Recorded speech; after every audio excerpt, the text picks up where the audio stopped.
मिर्ग है वह भी स्वतंत्र रहने वाला प्राणी, जंगल में खूब उछल कूद करके मगन रहने वाला प्राणी। लेकिन उस प्राणी की भी एक विवशता है, ये अपने कान से वह विवश है, शब्द सुनने की आसक्ति है उसको, और उसके इस कमजोरी को ये 3.5 हाथ का आदमी समझता है।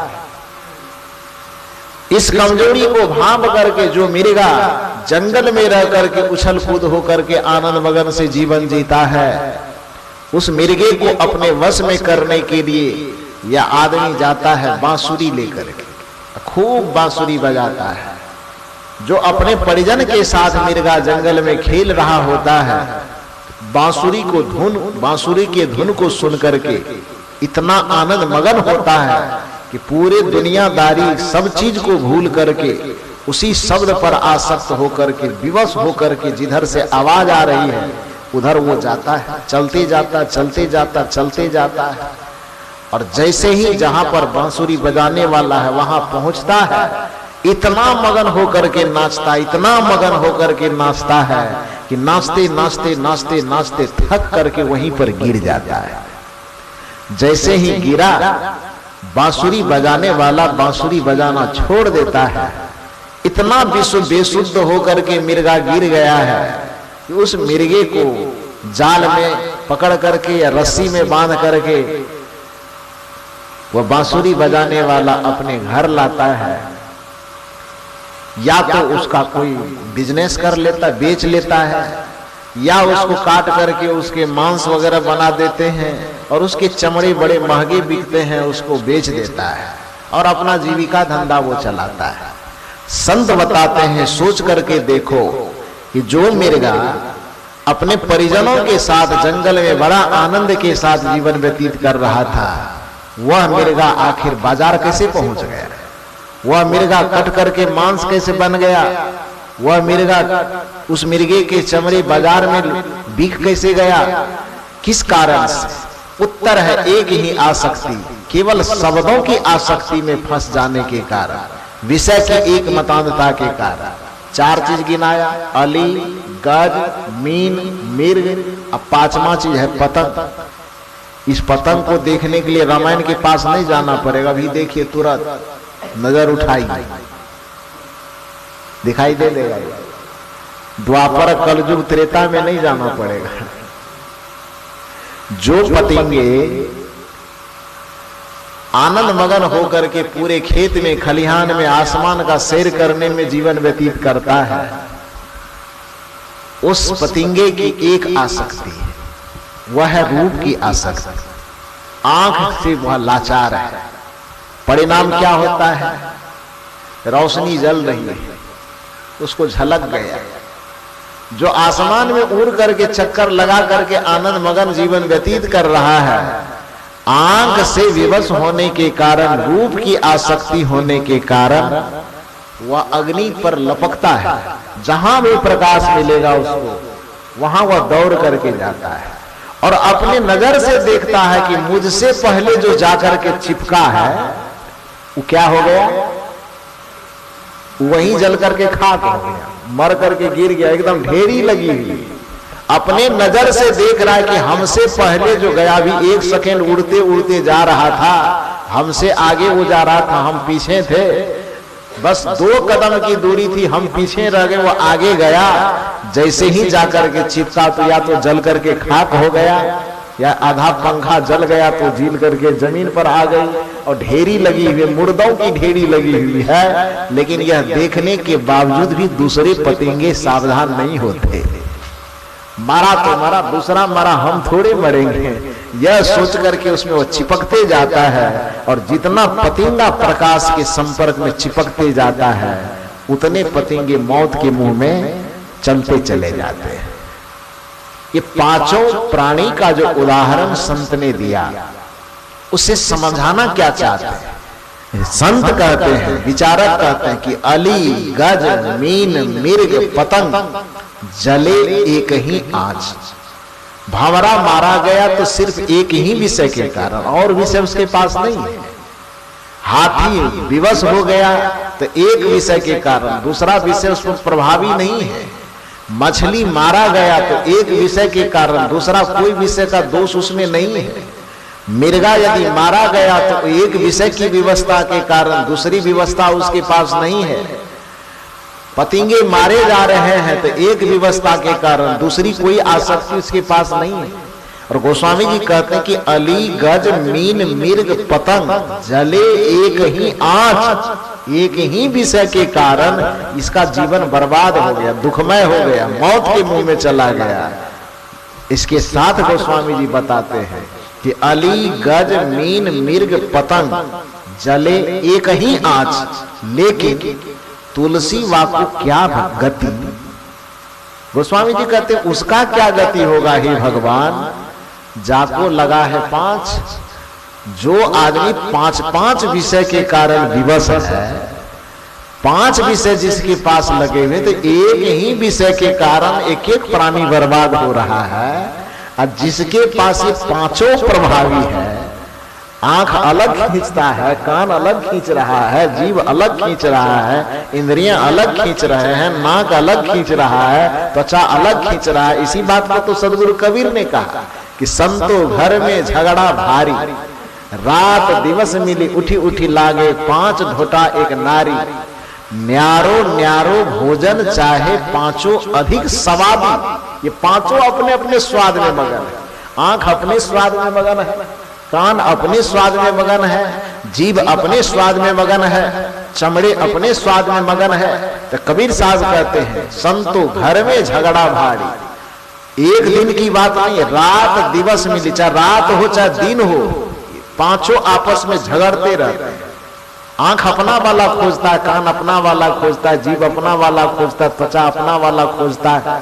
सदगुरु कबीर कहते हैं कि रात दिवस मिली उठी उठी लागे, 5 ढोटा एक नारी। 5 ढोटा माने 5 इंद्रियां, और नारी माने यहाँ इच्छा। चूंकि इच्छा को कबीर साहब ने नारी कहा है। बीजक की प्रथम रामायणी में जो शब्द आया है कि अंतर ज्योति शब्द एक नारी, हरि ब्रह्माता के त्रिपुरारी। अब दूसरी रामायणी में आया है, दूसरा रामायणी जब आप पढ़ेंगे तो उसमें क्या आया है कि इच्छा रूपी नारी अवतरई, तासु नाम गायत्री धरई। तो नारी किसको कहा कबीर साहब ने, इच्छा रूपी नारी अवतरई, इच्छा को नारी कहा। और इस जगह पर कबीर साहब कहते हैं कि रात दिवस मिली उठी उठी लागे, 5 ढोटा एक नारी। तो 5 ढोटा माने 5 इंद्रियां, और नारी किसको कहा, इच्छा को नारी कहा। इच्छा का अर्थ है वासना, वासना को नारी कहा। तो 5 इंद्रियां और 5 इंद्रियों की वासना दिन रात आदमी को परेशान परेशान करके रहता है, जिसके कारण मनुष्य के जीवन में हमेशा झगड़ा रहता है, हृदय में झगड़ा मचा रहता है। संतो घर में झगड़ा भारी, रात दिवस मिली उठी उठी लागे, 5 ढोटा एक नारी। उसका स्वभाव क्या बता रहे हैं कि 5 क्या करता है, न्यारो न्यारो भोजन चाहे। ये अपने अपने स्वाद के अनुसार सभी इंद्रियां भोजन चाहता। आंख चाहता है कि एकदम बढ़िया रूप मिले सिनेमा वाला, तो बड़ा आनंद आ जाए।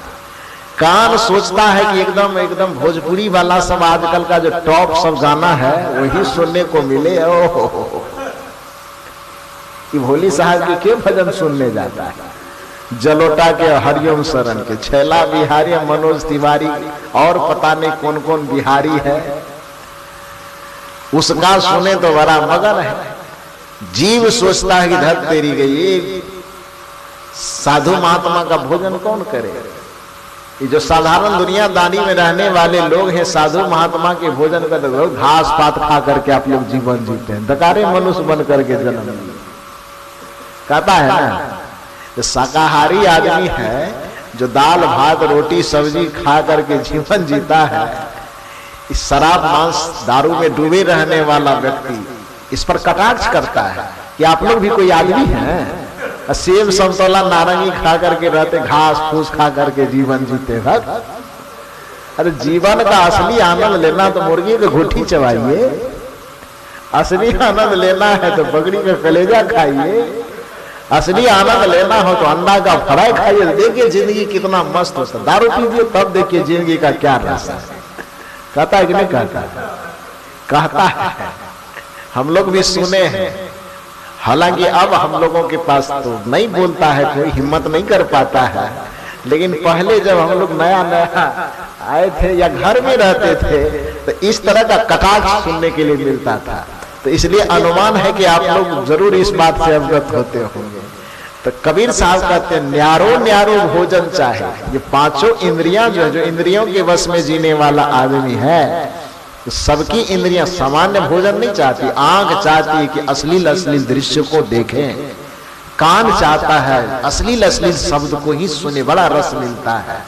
जीभ चाहता है अश्लील स्वादों को, गलत स्वादों को चखे, मांस मछली अंडा तारी दारू, यही जीभ चाहता है कि मिलते रहे तो बड़ा अच्छा है।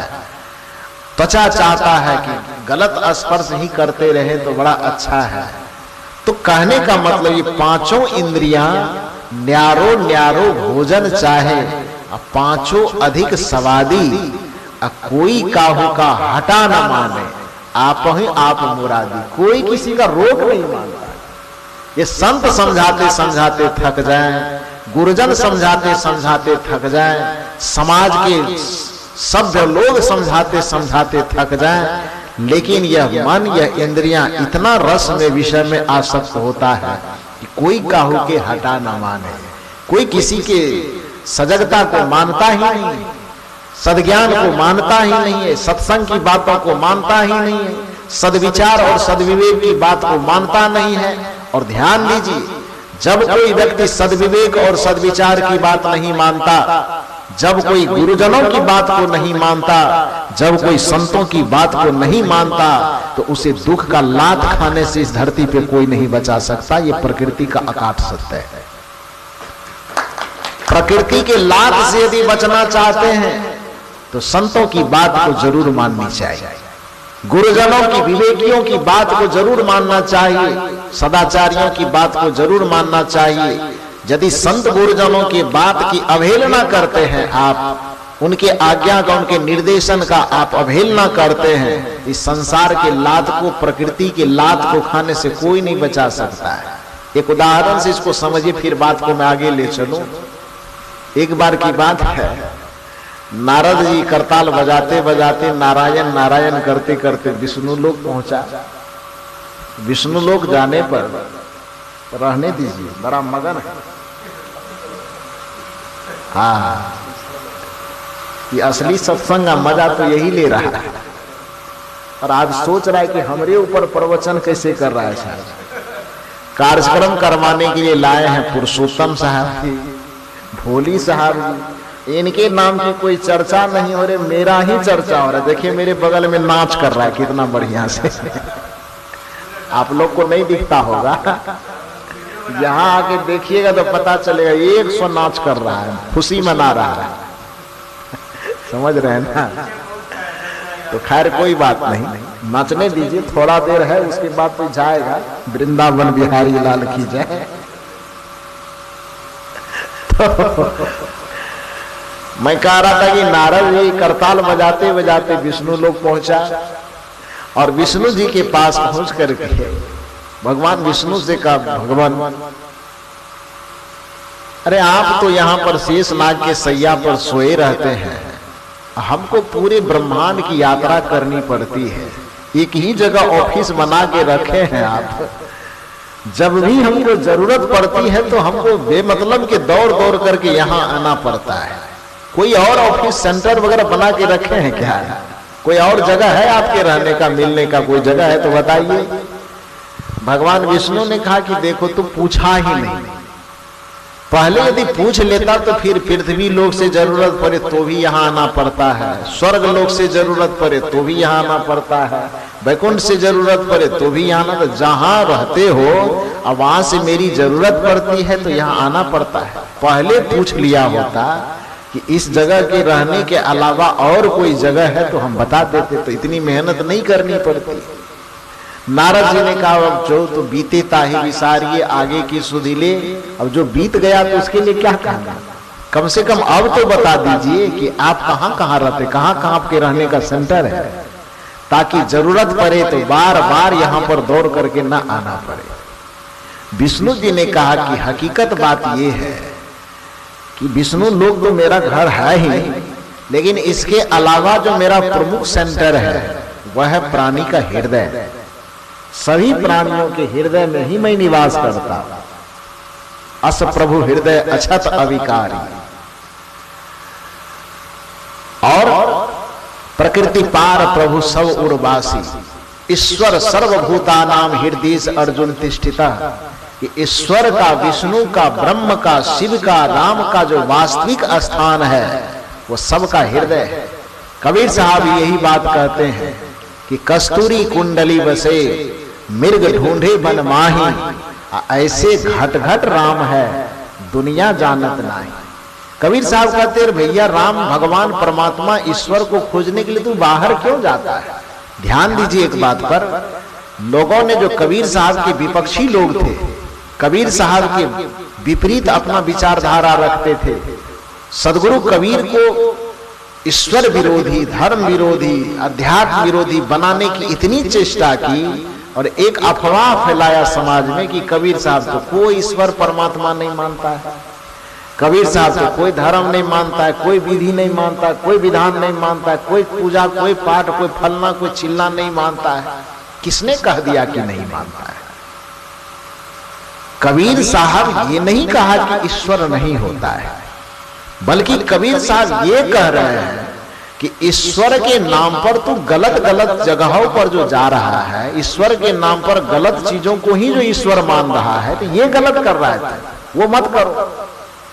कबीर साहब ने ये नहीं कहा कि परमात्मा नहीं होता है, बल्कि कबीर साहब ये कह रहे हैं कि अब परमात्मा के नाम पे तुम जाके गोबर पे भी माथा रगड़ दो कि यही परमात्मा है, तो ये तो गलत बात है ना जी। कबीर साहब ये नहीं कहते कि धर्म को नहीं मानना चाहिए, बल्कि कबीर साहब ये कहते हैं कि धर्म के नाम पर फैले हुए पाखंड को मत मानो, ईश्वर के नाम पर फैले हुए पाखंड को मत मानो, परमात्मा के नाम पर फैले हुए पाखंड को मत मानो। अब रुपया असली भी चलता है और नकली भी चलता है। यदि कोई आपको कहे कि देखो जी नकली रुपया से सावधान रहना, तो असली रुपया का विरोध हो गया। ये असली रुपया का ये विरोध हुआ, ये विरोध नहीं हुआ, बल्कि ये सावधान आपको किया जा रहा है कि असली के नाम पर जो नकली चल रहा है, वो नकली वाला रुपया के चक्कर में मत फंस जाना, यही कहा जा रहा है। सोना असली भी और नकली भी है, हीरा असली भी है और नकली भी है। यदि कोई समझदार आदमी समझाने की कोशिश करे, देखो हीरा लेने जा रहे हो, हीरा के नाम पर बहुत नकली हीरा बाजार में है, तो नकली हीरा से सावधान रहना। तो सावधान करने वाला व्यक्ति आपको क्या कह रहा है कि असली हीरा नहीं होता है, कि बल्कि इतनी सावधानी वो आपको बता रहा है कि असली के चक्कर में तू नकली के चक्कर में, असली के कारण तू नकली के चक्कर में मत फंस जा, यही कहना चाहते हैं। तो जब आप धर्म के दुनिया में उतरते हैं तो एक सच्चे धर्म के अगल बगल में हजारों धर्म का पाखंड फैला हुआ है, और वहां सदगुरु कबीर जैसे विवेकी को इस मनुष्य को समझाते हुए कहना पड़ता है कि देख मेरे बच्चों, यदि तुम धर्म के बाजार में जा रहे हो तो एक असली धर्म के विपक्ष में हजारों नकली धर्म फैले हुए हैं, तो उस नकली धर्म से सावधान रहना, उससे बच करके रहना। और लोगों ने, पाखंडियों ने कबीर को धर्म का विरोधी ही करार दे दिया। तो कहता है कि कबीर साहब धर्म को मानता ही नहीं। जैसे एक समझदार पिता बाजार जाते हुए अपने बच्चे को सावधान करता है कि रास्ते में जा रहे हो तो सड़क को देख करके चलना, कहीं कोई गाड़ी से ठोकर न लग जाए, ये पिता की चिंता है। जैसे एक सजग पिता रास्ते में जाते हुए, बाजार में जाते हुए अपने बच्चों को कहता है कि देखो दुकान पर जा रहे हो, असली सामान के बदले में नकली सामान न ले लेना, दुकानदार से ठगा मत जाना, तो ये सावधानी पिता की चिंता है ना। उसी तरह से जब आप अध्यात्म के दुनिया में उतरते हैं, आत्मा और परमात्मा के मार्ग में आप निकलते हैं, परमात्मा और आत्मा के अनुसंधान के मार्ग में निकलते हैं, ईश्वर के अनुसंधान के मार्ग में निकलते हैं, तो सदगुरु कबीर एक सजग पिता की तरह, सदगुरु कबीर एक सजग सदगुरु की तरह वो आप अपने बच्चों को, संपूर्ण मानवता को, संपूर्ण मानव समाज को सावधान करके कहता है कि देखना मेरे बच्चों, मेरे भक्तों, मेरे शिष्यों, यदि तुम धर्म के बाजार में, अध्यात्म के बाजार में, ईश्वर और परमात्मा के बाजार में निकलते हो, तो एक असली के चक्कर में नकली हजारों ईश्वर की दुकान और धंधे खुले हुए हैं। असली ईश्वर को छोड़ करके नकली ईश्वर और परमात्मा के चक्कर में मत फंस जाना। कबीर साहब इतना ही समझाना चाहते हैं। कबीर साहब ये नहीं कहते कि ईश्वर नहीं, कबीर साहब ने ये कभी नहीं कहा कि परमात्मा नहीं, बल्कि कबीर साहब ये कहते हैं कि परमात्मा, तुम जो गलत धारणा बना के परमात्मा के प्रति रखे हो उसमें मत फंसना, और परमात्मा का स्थान जो तुमको गलत बताया गया है वो गलत स्थान पे उसको मत ढूंढना। बल्कि कबीर साहब ये बताते हैं, कस्तूरी कुंडली बसे मिर्ग ढूंढे बनमाही, ऐसे घट घट राम है का मतलब कब होता है? नहीं है। कबीर साहब है कह रहे हैं कि नहीं है कह रहे हैं? है मैंने क्या होता है मैंने हाँ कि है मैंने ना? है मैंने हाँ होता है। और लोगों ने क्या बनाया उसको? जो कबीर का विरोधी था वो क्या बनाया? ये कबीर तो कैसे छेड़े नहीं कर ले मैंने कबीर कहता कि हाँ ही नहीं। और कबीर साहब क्या कह रहे हैं? कस्तूरी कुंडली बसे, जैसे एक मिर्गा के नाभि में ही कस्तूरी का सुगंध बसता है, लेकिन वह मिर्गा ढूंढने के लिए उसको बन बन भटकता है, और जिस दिन वह थक करके बैठ जाता है और अपनी नाभि के पास अपनी नाक को ले जाता है, तो उसको लगता है कि हद तेरी, जिस चीज को मैं वर्षों से खोज रहा था वो चीज तो मेरे नाभि में ही बसा हुआ है। कबीर साहब उसी तरह से कहते हैं कि जिस तरह से तीरथ व्रत मूरत इधर उधर भटक करके तुम परमात्मा को खोज रहे हो, जिस दिन गुरु से युक्ति पा करके तुम साधना के मार्ग में उतर करके ध्यान की गहराई में डूब करके जिस दिन बैठोगे और शांत होकर के जैसे ही लौट करके अपने अंदर जाओगे, तो पता चलेगा कि जिस परमात्मा को पूरे दुनिया में खोज रहा था वो परमात्मा तो हमारे अंदर, हमारे हृदय के सिंहासन पर बैठा हुआ है। इसको हम कहां खोज रहे हैं? कबीर साहब इतना ही कहना चाहते हैं, कस्तूरी कुंडली बसे मिर्ग ढूंढे बनमाही, ऐसे घट घट राम है दुनिया जानत नाही। और कबीर साहब ने उस परमात्मा को, इस ईश्वर को घटवासी कहा, तो बाहर में जो ईश्वर और परमात्मा के नाम पर धंधा चलाने वाले लोग थे, उसने कबीर साहब को ईश्वर का विरोधी करार देना शुरू कर दिया। अरे घट में कहने मात्र से कबीर साहब ईश्वर के विरोधी कैसे हो गए? और यदि कबीर साहब घट में कहने से, हृदय के अंदर कहने से ईश्वर के विरोधी हो गए, तब तो आपको सनातन धर्म के सभी महापुरुषों को ईश्वर विरोधी कहना पड़ जाएगा। यहां तक कि जिसे आप ईश्वर कहते हैं उस ईश्वर को भी आपको ईश्वर विरोधी कहना पड़ जाएगा। आप कहें कैसे? तो पूछ लीजिए थोड़ा राम जी से। जिस श्री राम को सनातन धर्म में मर्यादा पुरुषोत्तम का अवतार माना जाता है, उस श्री राम से किसी भक्त ने पूछा कि प्रभु आप यह बताइए कि ईश्वर कहां रहता है? आप ही को ईश्वर मानते हैं तो आपका परमार्थिक स्वरूप, लौकिक स्वरूप में तो हम जानते हैं कि आप अयोध्या में रहते हैं, लेकिन यदि आपको पारलौकिक रूप में, पारमार्थिक रूप में पूछा जाएगा कि आप कहां रहते हैं, तो क्या जवाब दीजिएगा? ईश्वर कहां रहता है? श्री राम जी आमने सामने कहे, कोई पंडित जी नहीं खड़ा है कि पूछ रहे हैं, राम जी से ही पूछा जा रहा है और राम जी जवाब देते। राम जी से पूछा जा रहा है कि ईश्वर कहां रहते हैं, श्री राम जी जवाब देते हैं, और गोस्वामी तुलसीदास जी रामचरितमानस में उस भाव को, उस पंक्ति को लिख देते हैं। श्री राम जी क्या जवाब देते हैं? प्रकृति पार प्रभु सब उरवासी, ब्रह्म निरीह विरज अविनाशी। अब श्री राम जी कहते हैं, गोस्वामी श्री राम जी गोस्वामी तुलसीदास जी के माध्यम से कहलवाते हैं। श्री राम जी बोलते हैं, गोस्वामी जी उस भावना को अपने रामचरितमानस में जगह दे देते हैं। प्रकृति पार प्रभु सब उर्वासी, परमात्मा कहां रहते हैं? प्रकृति के पार, प्रकृति में ना ये संसार, पंचभौतिक संसार के पार में कहाँ रहते हैं? तो सब, एक दो नहीं, भलवा कोल वाले के अंदर हो और जमुई वाले के अंदर ना हो, ऐसा नहीं। मुंगेर वाले के अंदर हो और भागलपुर वाले के अंदर ना हो, ऐसी बात नहीं। बिहार वाले के अंदर हो और यूपी वाले के अंदर ना हो, ऐसी भी बात नहीं।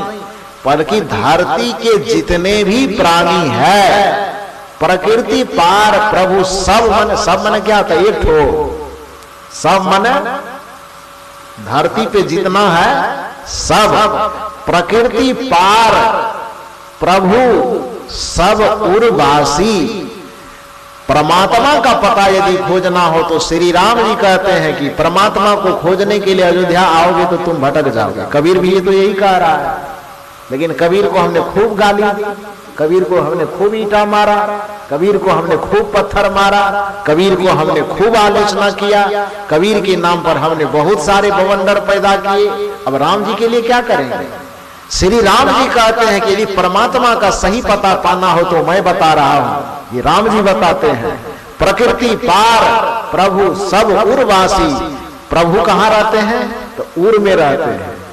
आप कहे, पूछा गया कि प्रकृति में नहीं रहते हैं? राम जी कहते हैं नहीं, प्रकृति के पार। जब प्रकृति के पार करे, प्रकृति में ना संसार, और संसार के पार यदि कहा तो अयोध्या संसार के अंदर है कि संसार के पार में है? यदि कहा प्रकृति पार तो प्रकृति, बैजनाथ धाम प्रकृति के अंदर है कि पार में? काशी, मथुरा, वृंदावन, तो एक के बार में तो सबको पार कर दिया। राम जी कहते हैं अयोध्या, वृंदावन, मथुरा की मैं बात नहीं कर रहा हूं, एक ही लहजे में कहता हूं कि प्रकृति पार, यानी संसार के बिल्कुल पार में। कहां पर? तो प्रकृति पार प्रभु सब उर्वासी। संसार के किसी भी जगह पर परमात्मा नहीं है। परमात्मा यदि रहता है तो कहां रहता है? सबके उर में। उर माने क्या होता है? हृदय होता है। कबीर साहब कह रहे हैं बाहर मत खोजो, कहां खोजो? हृदय में खोजो। राम जी कहां बता रहे हैं? हृदय में खोजो। कुछ लोगों को लगा कि राम जी तो थोड़ा अधूरा अवतार है, मर्यादा पुरुषोत्तम है, लेकिन थोड़ा कमी रह गया, 14 कला से पूर्ण है। द्वापर वाला जो आया है कृष्ण जी, वो 16 कला से पूर्ण है। तो राम जी के पास यदि थोड़ा आधा अधूरा बच गया होगा तो एक बार कृष्ण जी से भी पूछ लेते हैं। आदमी तो संतोष करने वाला है नहीं, और उसमें भी भलवा बोल वाला आदमी हो तो कहने की बात क्या है? नाम ही है शास्त्री नगर, तो यहाँ के लोग इतने साधारण कैसे हो सकते हैं? तो इसने सोचा कि भाई राम जी से पूछे, जवाब तो दिया। यही बात तो कबीर साहब कह रहे थे, लेकिन इसी बात को सुन के कबीर साहब को हम खूब गरियाए हैं, खूब लाठी भाला लेकर के दौड़े हैं। और कबीर साहब को कहना पड़ा, संतो देखत जग बोराना, और सांस कहे तो मारन भावे झूठे जगपतियाना। तो जिस चीज के लिए इतना दिन से कबीर साहब को हम लोग गाली देते आए, निंदा करते आए, अपमान करते आए, हम अपना भगवान से पूछना तो हमारा भगवानों तो वही बात कह रहा जो कबीर साहब कह रहे हैं। तो थोड़ा बहुत कंफ्यूज हुआ कि धो राम जी भी हो सकता है इधर उधर थोड़ा आधा अधूरा में रह गया हो, अटक गया हो। द्वापर वाला 16 कला से पूर्ण है, थोड़ा उससे भी जाके पूछ ले। तो खोजते खोजते खोजते खोजते बेचारा कृष्ण जी के पास आया। कृष्ण जी बैठ करके बंसी बजा रहे थे, और कृष्ण जी के पास जाकर पूछते हैं कि प्रभु, कबीर साहब से यह बात सुन करके कबीर साहब को बहुत दुत्कारे। तो हम सोचे कि वो निर्गुण वाले हैं, तो सगुण वाले महात्मा के छोड़े, महात्मा की बात छोड़िए, हम सीधे सगुण वाले भगवाने के पास आ गए। और भगवान ने भी कहा कि भाई हम तो बाहर में रहते नहीं, हम प्रकृति के पार सब उर्वासी सबके हृदय में निवास करते हैं। तो आप बताइए, आपका दूसरा रूप है राम जी, तो अप टू डेट होकर के आप आए हैं द्वापर में, नया जमाना, नए युग के साथ, नई सोच, नए चिंतन के साथ, और आपको 16 कला से पूर्ण अवतार कहा जाता है। तो आप बताइए कि ईश्वर और परमात्मा कहाँ रहते हैं? श्री कृष्ण ने गीता में बताया, जो गीता का अध्ययन करने वाले लोग हैं इस बात से सहमत होंगे। अर्जुन सवाल कर रहा है कि ईश्वर कहां रहता है। श्री कृष्ण ने क्या कहा? श्री कृष्ण ने उसमें दो चीज को स्पष्ट किया है। श्री कृष्ण से अर्जुन ने पूछा कि सबसे पहले तो ये बताइए कि ईश्वर का स्वरूप क्या है। श्री कृष्ण ने कहा ईश्वर का स्वरूप है उपद्रष्टा अनुमंता च भर्ता भोक्ता महेश्वरः परमात्मेति चाप्युक्तो देहेस्मिन् पुरुषः परः। इस देह में देहे अस्मिन् पुरुषः परः, इस देह में जो पुरुष के रूप में आत्म रूप में विद्यमान है उसी को उपद्रष्टा कहा जाता है, अनुमंता कहा जाता है, भर्ता कहा जाता है, भोक्ता कहा जाता है, यहां तक कि महेश्वर महान ईश्वर कहा जाता है। और इतना से भी संतोष न हो तो परमात्मेति चाप्युक्तो, तो उसी को परमात्मा भी कहा जाता है। और रहता कहाँ है? तो देहेस्मिन् पुरुषः परः, हमारे शरीर के अंदर ही वह स्थित है जिसको हम सामान्य अर्थ में आत्मा के नाम से जानते हैं, उसी का परमार्थिक स्वरूप परमात्मा है, ऐसा श्री कृष्ण ने बताया है। अर्जुन ने कहा कि नहीं, हम इतना चौहद्दी मार करके हम नहीं समझेंगे, बस दो पंक्ति में बताइए कि ईश्वर कहां रहता है। श्री कृष्ण ने कहा कि अच्छा, जब इतना मुंह लगवा हो, पूछ रहे हो तो एक के बारे में बता दिए तो नहीं माने, अब दोबारा सुनना चाहते तो सुनो। दो लाइन में बताता है, ईश्वर सर्वभूतानां हृदयेश अर्जुन तिष्ठितः। इसका क्या अर्थ होता है? कोई व्याकरणाचार्य से अर्थ करवाइए इसका। श्री कृष्ण कहते हैं कि हे अर्जुन, तुमने पूछा कि ईश्वर कहां रहता है, इसका उत्तर है ईश्वर सर्वभूतानां हृदयेश अर्जुन तिष्ठितः। ईश्वर सर्व माने सभी, अब भूतानां भूत माने प्राणी होता है। अब भूत माने भूत मरला भूत नहीं, संस्कृत में भूत का अर्थ होता है प्राणी, जिसके अंदर प्राण है, जिसके अंदर जीवन है, उस सब को भूत बोला जाता है। तो माने भूतानाम माने सभी प्राणी होगी, आदमी होगी, पशु होगी, पक्षी होगी, जानवर होगी, कीड़ा होगी, मगर जिसके भी अंदर जीवन है, जिसके भी अंदर सांस है, जिसके भी अंदर प्राण है, श्री कृष्ण कहते हैं कि मुझे मंदिरों में मत खोजने जाना, मुझे तीर्थों में मत खोजने जाना, मुझे वृंदावन की गलियों में राधे राधे करके मत पुकारने जाना। तब क्या करना? मुझे यदि खोजना हो तो मेरा असली ठिकाना कहाँ है? तो अर्जुन को बताते कि ईश्वर सर्वभूतानां हृदयेश अर्जुन तिष्ठितः। हे अर्जुन, ईश्वर सभी प्राणियों के हृदय में निवास करता है, ऐसा श्री कृष्ण ने कहा। कबीर साहब कहते वह घट में है, राम जी कहते हैं वह उर में है, और कृष्ण जी कहते हैं वह हृदय में है। तो घाट का अर्थ, उर का अर्थ, हृदय का अर्थ, तीनों का अर्थ अलग अलग है कि एक है? तो यदि कृष्ण जी कहते थे वृंदावन बिहारी लाल की जय, राम जी कहते हैं कि उर में है तो कहते हैं अयोध्यापति श्री रामचंद्र की जय, कबीर साहब कहते हैं घाट में है तो एकदम हरोथिया लाठी लेके खदेड़ते हैं। से काहे? क्यों? जवाब दे सकते हैं आप? श्री राम जी के ऊपर कभी आपने उंगली नहीं उठाया कि वो ही घाट में कहता है तो ईश्वर का विरोधी है। कृष्ण के ऊपर कभी आपने उंगली उठाने की हिम्मत नहीं की जब वो कहते हैं कि ईश्वर सभी प्राणियों के हृदय में निवास करते हैं।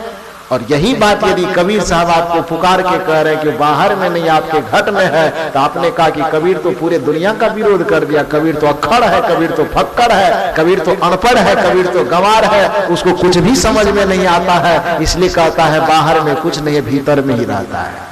लेकिन नहीं, यदि सदगुरु कबीर के दर्शन को आप समझने की कोशिश करेंगे तो सच्चे अर्थ में सनातन का समर्थक, हिंदू धर्म का समर्थक कबीर के अलावा दूसरा कोई व्यक्ति आपको सच्चे अर्थ में समझ में नहीं आएगा।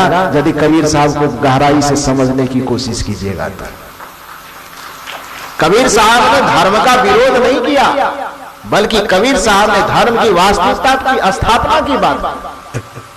कबीर साहब ने ईश्वर का खंडन नहीं किया, बल्कि कबीर साहब वास्तविक ईश्वर और परमात्मा को बताने का रास्ता तय करवाया कि इस रास्ते से वास्तविक ईश्वर को तुम अनुभव कर सकते हो, इस मार्ग से चल करके तुम वास्तविक परमात्मा की अनुभूति कर सकते हो। तो वास्तविक परमात्मा की अनुभूति का रास्ता कबीर साहब ने बताया। यह बात सनातन धर्म के किसी भी व्यक्ति से आप पूछने जाइएगा तो कबीर साहब की बात से असहमत नहीं होंगे, बल्कि अपने अपने तरीके से वो यही बताए। पूछने वाले लोगों को संतुष्टि नहीं हुई, वह खोजते खोजते खोजते खोजते कुप्पा घाट आ गया, बिहार भागलपुर। देखा वहां पर लाल कपड़ा पहने महर्षि मेही बाबा सर्व संतन की बड़ी बलिहारी कह रहे हैं। लोगों ने सोचा कि ये बाबा ऐसा है जो सब महात्मा के आदर करता है, सब महात्मा के गुणगान करता है, इसके पास सबका निचोड़ होगा, थोड़ा इनसे भी पूछ लिया जाए। तो महर्षि मेही बाबा से पूछा कि गुरु महाराज आप बताइए, आप जब कहते हैं कि हम सब महात्मा के निचोड़ बात कहते हैं, सब महात्मा से निचोड़ लाए हैं, तो आप ईश्वर के संबंध में क्या निचोड़ लाए? ईश्वर कहाँ रहता है? शायद लोग सोचा कि हो सकता है कह दे कहीं और नहीं रहता तो कुप्पे घाट में रहता है। लोग के मन में आस्थानवाची है ना, सोचा कि हो सकता है महात्मा है तो और महात्मा की तरह कहेगा अयोध्या में नहीं है, वृंदावन में नहीं है, काशी में नहीं है, देवघर में नहीं है, फलना में नहीं है, चिलना में नहीं, तो और जगह नकार भी सकता है। लेकिन ये सब का निचोड़ बताने वाला है, तो हो सकता है लालच में आगे ये कहे कि और कहीं नहीं, लेकिन कम से कम कुप्पा घाट में यही कह दो। ये तो लोग कह देगा तो हमको संतोष हो जाएगा। लेकिन महर्षि मेही बाबा ने ऐसा नहीं कहा। महर्षि मेही बाबा ने क्या कहा और किसी से जाकर के पूछे हो क्या? पूछने वाले से कहा कि और किसी से जानकारी लिए हो ईश्वर के संबंध में? वह व्यक्ति मुंह लटका के कहा कि हाँ पूछे तो थे, पहले कबीर साहब से ही पूछे थे। मेही बाबा ने कहा कि कबीर साहब से पूछ लिए तो और किसी से पूछने की जरूरत क्या थी? क्योंकि उसने जो कह दिया तो फिर उनकी बात को नकारने की हिम्मत, नकारने की शक्ति तो धरती पे लेके आज तक कोई पैदा हुआ ही नहीं है। किसी से भी पूछने जाओगे, चाहे भाषा अलग होगी लेकिन भाव वही होगा जो कबीर साहब का होगा, उससे अलग किसी की भावना नहीं हो सकती। क्योंकि कबीर सत्य कहते हैं और सत्य किसी भी काल में, किसी भी समय में, किसी भी युग में बदलने वाला नहीं हो, तो उसी को सत्य कहा जाता है। और सदगुरु कबीर साहब के मुंह से, उनके जीवन से, उनके दर्शन से जो भी निकलता है वो परम सत्य निकलता है। तो फिर परम सत्य के विरुद्ध कोई कैसे कहेगा? भाषा में अंतर हो सकता है लेकिन भावना में अंतर नहीं होगा, शब्द में अंतर हो सकता है लेकिन सत्य में कोई अंतर नहीं होगा। तो जब कबीर साहब से तू पूछ ही लिया तो दूसरे से पूछने की जरूरत क्या थी? लोगों ने कहा कि आदत है 10 लोगों से समर्थन लेकर के कोई बात करने का। तो कबीर साहब से पूछ लिए, संतोष नहीं हुआ तो राम जी से भी पूछ लिए, उससे भी संतुष्टि नहीं मिली तो कृष्ण जी से भी पूछ लिए, और सबसे पूछते पूछते पूछते पूछते आए तो सोचे कि अभी वर्तमान में आप हैं जो बता रहे हैं कि सबका निचोड़ हम बताते हैं, सारांश सब संतन की बड़ी बलिहारी करने वाले आप हैं। तो सोचा कि आपसे भी पूछ ही लेते हैं कि ईश्वर के संबंध में आपकी क्या धारणा, कहाँ रहते हैं ईश्वर? महर्षि मेही बाबा ने कहा कि पहली बात तो मैं ये कह दूं कि कबीर साहब संतों के सम्राट हैं, उन्होंने जो कह दिया तो उनके बाद कुछ कहने की जरूरत ही नहीं, मुझसे नहीं पूछो तो ज्यादा बेहतर है। आदमी बड़ा चतुर था, उसने कहा कि जब आ ही गए हैं, पूछ ही रहे हैं, तो नए विरोध में तो कम से कम समर्थन में भी तो कुछ बोल दीजिए, कुछ तो बोलिए। और महर्षि मेही बाबा ने कहा कि ठीक है, जब मुझसे बोलवाना ही चाहते हो तो लो, यहां भी सत्य में अंतर नहीं होगा, शब्द में अंतर होगा, भाव में अंतर नहीं होगी, भाषा में अंतर होगा। और महर्षि मेही बाबा कहते हैं निज तन में खोज सज्जन, कहां खोजो?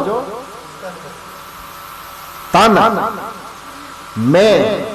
व्याकरण यदि समझते हैं तो में का मतलब क्या होता है? अंदर। पर का मतलब बाहर। यदि हम कहें कि ये माइक बक्से पर रखा हुआ है तो इसका मतलब बक्सा के बाहर में ये माइक रखा हुआ है। यदि हम कहें बक्सा में मैक रखा हुआ है तो इसका मतलब बक्सा के अंदर। में मने में का प्रयोग व्याकरण कब करता है? जब वो आंतरिक बात हो तो में का प्रयोग करता है, और जब बाहरी बात हो तो किस चीज का प्रयोग करता है? पर। बाहरी के लिए पर का प्रयोग होता है, आंतरिक के लिए में का प्रयोग होता है। जैसे हम कहें ये रुमाल बक्सा पर रखा हुआ है, इसका मतलब है कि बक्सा के बाहर है। और यदि हम कहें रुमाल बक्सा में रखा हुआ है तो इसका मतलब बक्सा के, समझ रहे हैं ना? कबीर साहब का मंच है, बाल के खाल तो निकाल देगा, बढ़िया से समझिए। तो महर्षि मेही बाबा के पास पूछने गया ईश्वर कहाँ रहते हैं, तो मेही बाबा ने ये नहीं कहा कि निज तन पर खोज सज्जन, नहीं कहा। तब क्या कहा? मैं और पर का अंतर समझ गए ना? पर मने बाहर, में मने अंदर। निज तन में खोज सज्जन, बाहर न खोजना। लोग कहे चौपट हो गया।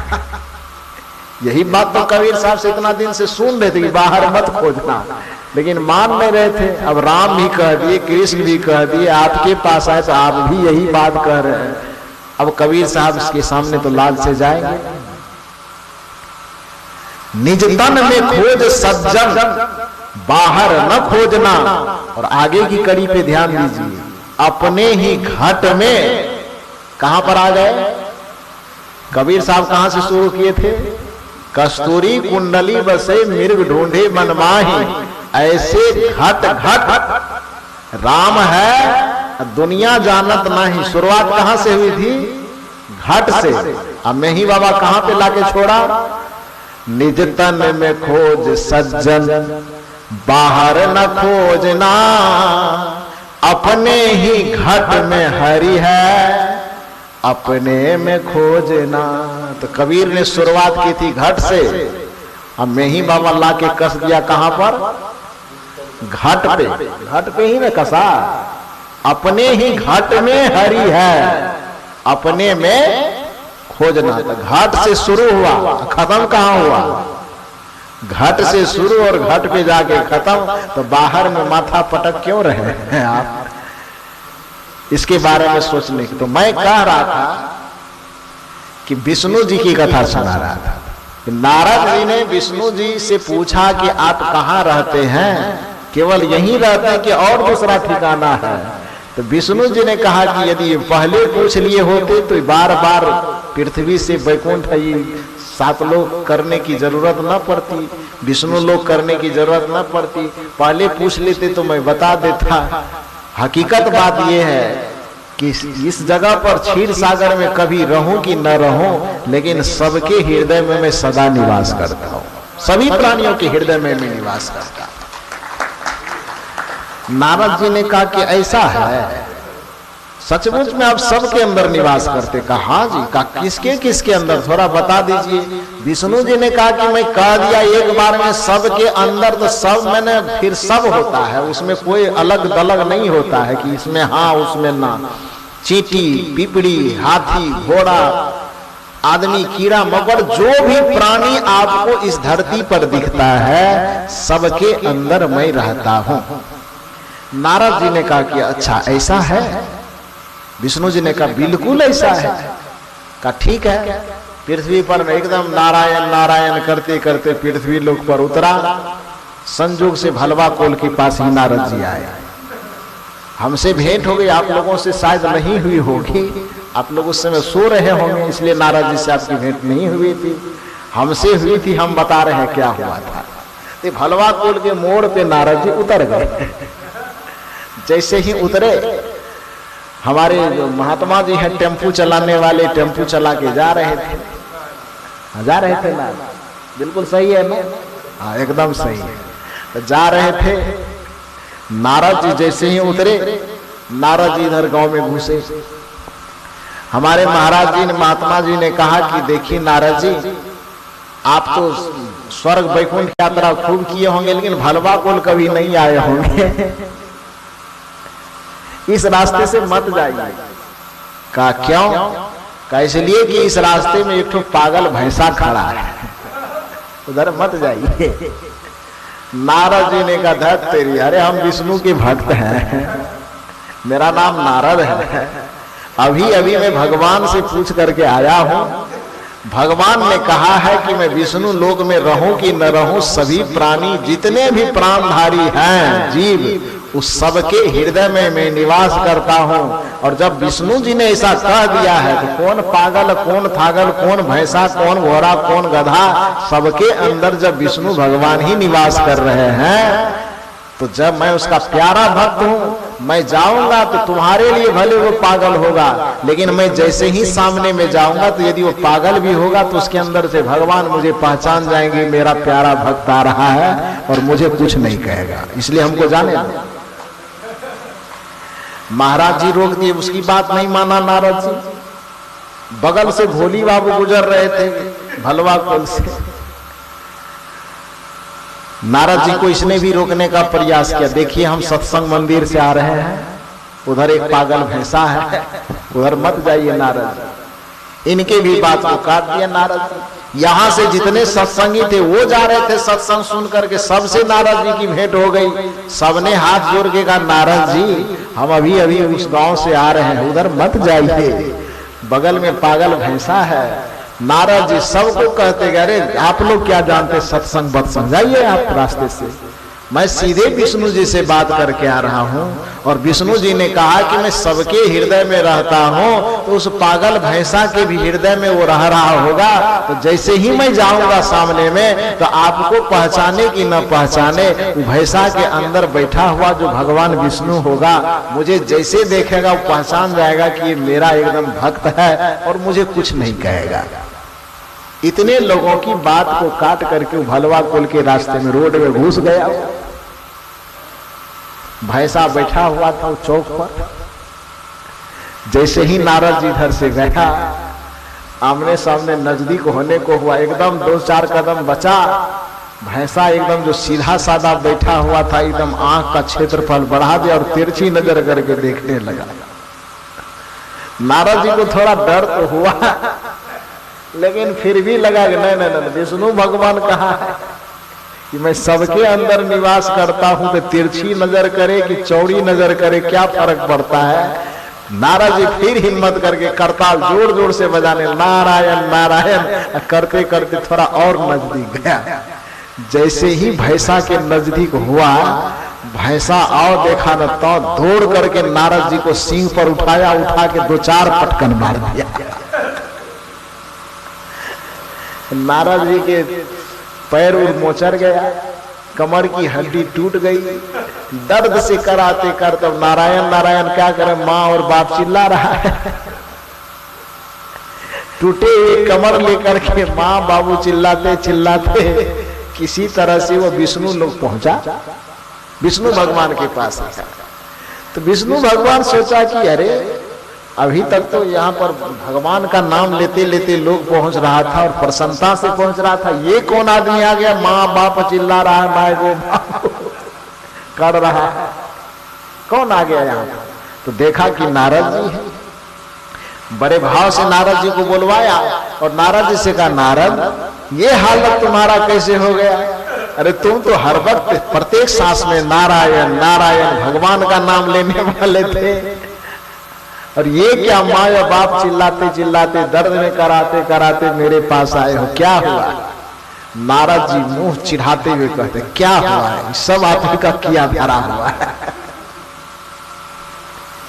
बदला लेना था तो और किसी तरीके से लेते। जब मैं आपसे पूछने आया और आपसे हाथ जोड़ के निवेदन किया कि कहां कहां रहते हैं, तो सब जगह बताते, कम से कम इतना तो कह देते कि पागल भैंसा में नहीं रहते, सांप में नहीं रहते, बिच्छू में नहीं रहते, कह दिए कि सब में रहते हैं। आपकी बात पर हम विश्वास कर लिए। लोग मना कर रहे थे, पहले तो हमारे ज्ञानी जी मना किए, भोली बाबू मना किए, पुरुषोत्तम साहब जी के यहाँ से सत्संग सुन के सैकड़ों हजारों आदमी आ रहे थे, उसने मना किया कि उधर मत जाइए, लेकिन आप पर विश्वास करके हम किसी की बात नहीं माने। अब परिणाम में यह हुआ कि इधर से तो नारायण नारायण करते गए थे, कमर की इतनी हड्डी टूटी, उधर से माँ बाप करते करते उधर से लौटे। आपके पास आए विष्णु जी ने कहा कि बात जब मेरा सुने थे तो उसके पूरे तथ्य पे विश्लेषण करना चाहिए था ना।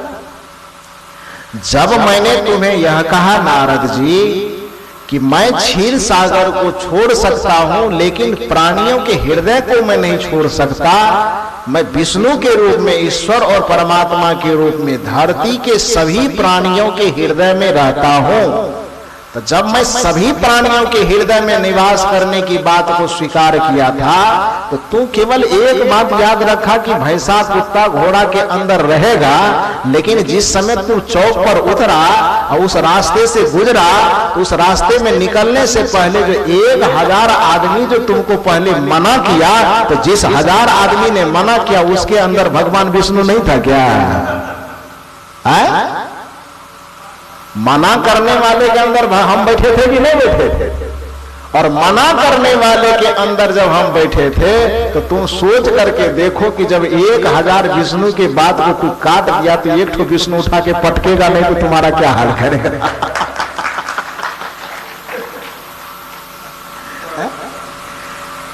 1000 विष्णु की बात को काटा ये तुमको याद नहीं है, एक ठो विष्णु उठा के पटक दिया ये तुमको ख्याल है। गलती हमारी नहीं, गलती तुम्हारी है। कहने का ये अर्थ है कि कथा यह कहती है कि नारद ने हजारों सद्विवेकी के, सद्विचारी के, सत्संगी के, धार्मिक के, गुरुजनों के, संतजनों के बातों को काटने की भूल की तो चाहे वो भैंसा हो कि कोई उठा के पटकेगा, कमर तोड़ेगा। या प्रकृति का नियम है कि जब सद्विवेकी की बातों की आप अवहेलना करते हैं तो यह प्रकृति आपको उठा के पटकती है, यह प्रकृति आपको लात मारती है, यह प्रकृति आपको तमाचा मारती है। तो कबीर साहब कहते हैं संतो घर में झगड़ा भारी, रात दिवस मिली उठी उठी लागे, 5 ढोटा एक नारी, न्यारो न्यारो भोजन चाहे 5 अधिक सवादी, कोई काहू के हटा न माने आप ही आप मुरादी। कोई किसी के रोग को, सावधानी को मानने के लिए तैयार नहीं है। अब जो इस संत गुरुजनों के सद्विवेक पूर्ण बातों को मान लेता है तो फिर उसको लात खाने की जरूरत नहीं पड़ती है, उठा के पटक करके कमर तोड़वाने की नौबत नहीं आती है। तो मूल बात मैंने यह कहा कि जो भजन अभी आप सुन रहे थे कि नर्तन का फल विषय नहीं है, छोड़ो मान गुमान, सत्संग में सब प्रेम से आओ, हो जाए कल्याण। वस्तुतः मनुष्य के जन्म का फल, मनुष्य के जन्म का परिणाम विषय नहीं है, भोग नहीं है, क्योंकि भोग और विषय शरीर के तल पर जिया जाता है और शरीर के तल पर मनुष्य जीने के लिए जन्म नहीं लिया है। शरीर के तल पे जीना होता तो कुत्ता में जन्म लेते, शरीर के तल पे जीना होता तो घोड़ा में जन्म लेते, शरीर के तल पे जीना होता तो कीड़े मकोड़े में जन्म लेते। आप मनुष्य का जीवन पाए हैं, इसका मतलब है कि आपकी चेतना में इतने गुण भरे पड़े हैं कि यह प्रकृति, आपके पुण्य, आपके संस्कार ने आपको मनुष्य का शरीर दिया है। और मनुष्य का शरीर देने का मतलब है कि आपकी चेतना इतनी उन्नत है कि आप शरीर से ऊपर उठ करके मन के तल पर जीविए और मन के तल से भी ऊपर उठ करके आत्मा के तल पर जीविए। भोग और विषय में फंसना ये शरीर के तल पर जीना है और भोग और विषय से ऊपर उठना ये आत्मा के तल पर जीना है। हमारे मानव जीवन का फल शरीर के तल पर जीना नहीं है, हमारे मानव जीवन का फल आत्मा के तल पर जीना है। आत्मा के तल पर जी करके संत गुरुजनों के निर्देशन में जी करके आप देखिए तो आपको अपने मानव जीवन की सार्थकता सिद्ध होती हुई दिखाई देगी। तो भजन की 2 कड़ी पर थोड़ा बहुत निवेदन मैंने किया कि नर्तन का फल विषय नहीं है, छोड़ो मान गुमान, सत्संग में सब प्रेम से आओ, हो जाए कल्याण। बस अभी के सत्र में ज्यादा रात्रि नहीं, क्योंकि 10 बज चुका है, सबको भोजन करना है, फिर विश्राम करना है। अब ज्यादा रात फिर हम भोजन नहीं कर पाएंगे, रात भर हमको भूखे रहना पड़ेगा। तो इसीलिए नहीं,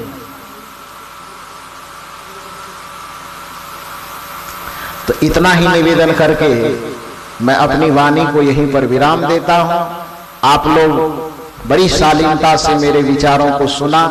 इसलिए आप लोगों को बहुत बहुत साधुवाद, बहुत बहुत धन्यवाद देते हुए परम आदरणीय परम पूज्य इस आश्रम के व्यवस्थापक संचालक वयोवृद्ध संत परम पूज्य श्री पुरुषोत्तम साहब जी, जिनके निर्देशन में हम लोग यहाँ पर बैठ करके, संरक्षण में बैठ करके सदगुरु कबीर देव के विचार गंगा में गोता लगा रहे हैं, मैं अपनी तरफ से परम पूज्य श्री पुरुषोत्तम साहब जी के चरण में शत शत कोटि सह नमन करता हूँ। और उनके जितने भी सहयोगी हैं सभी सहयोगियों को बहुत बहुत धन्यवाद देते हुए अभी के सत्र में मैं अपनी वाणी को यहीं पर विराम देता हूँ। बोलिए सदगुरुदेव की जय।